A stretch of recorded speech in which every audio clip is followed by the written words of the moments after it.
أهلا وسهلا بكم أصدقائي في حلقة جديدة من قناتنا. اليوم سنتناول موضوعا بالغ الأهمية: العلاقة بين الألم الجسدي والعوامل النفسية. هل فكرتم يوما في كيفية تأثير مشاعرنا على أجسادنا؟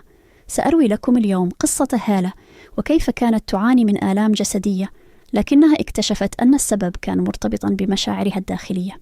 هالة شابة في الثلاثينيات من عمرها، محبة للحياة وتعمل بجدية، لكن مع مرور الوقت بدأت تشعر بآلام متكررة في رأسها وظهرها.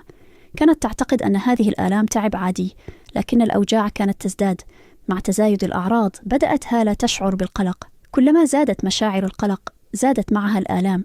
كانت تحت ضغط العمل وضغوط الحياة اليومية. في البداية ظهرت لديها نوبات صداع نصفي متكررة، وكانت تشعر وكأن رأسها ينفجر من الألم. وعندما ذهبت إلى الطبيب أخبرها بأنه لا توجد مشكلة عضوية. إضافة إلى ذلك، مما زاد من إحباطها، بعد ذلك بدأت تعاني من آلام في الرقبة والكتفين، وكانت تشعر وكأنها تحمل العالم على عاتقها. كلما حاولت التركيز كانت تشعر بضغط أكبر، وصارت تعاني من الأرق. قررت هالة أنها بحاجة إلى مساعدة.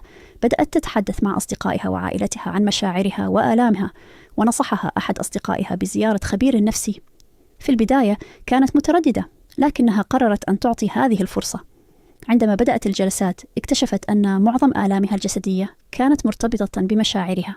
كانت تكبت مشاعر القلق والتوتر، مما أدى إلى تفاقم الأعراض الجسدية.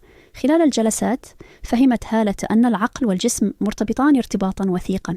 كلما كانت مشاعرها سلبية زادت الآلام. على سبيل المثال، كان الصداع النصفي مرتبطا بالتوتر. كانت آلام الظهر تعكس شعورها بالضغط من المسؤوليات. كما تعلمت كيف تؤثر مشاعرها على أجزاء مختلفة من جسمها، مثل آلام المعدة أن تعبر عن قلقها، آلام الصدر أن تعكس مشاعر الخوف، مشاكل الجلد نتيجة للضغط النفسي. بدأت هالة تتبع خطوات لتحسين حالتها. الأولى: التعبير عن المشاعر. بدأت تتحدث بصراحة عن مشاعرها مع أصدقائها. 2: تقنيات الاسترخاء. تعلمت تقنيات التنفس العميق والتأمل. 3: ممارسة الرياضة. بدأت تمارس الرياضة بانتظام، مما ساعدها على الشعور بالسعادة. مع مرور الوقت بدأت هالة تشعر بتحسن كبير. انخفضت الآلام الجسدية وأصبحت قادرة على التعامل مع الضغوط بشكل أفضل. تعلمت أن صحتها النفسية مهمة، وأنه ليس من العيب طلب المساعدة. بدأت تشارك تجربتها مع الآخرين، وأصبحت مصدر إلهام للكثيرين.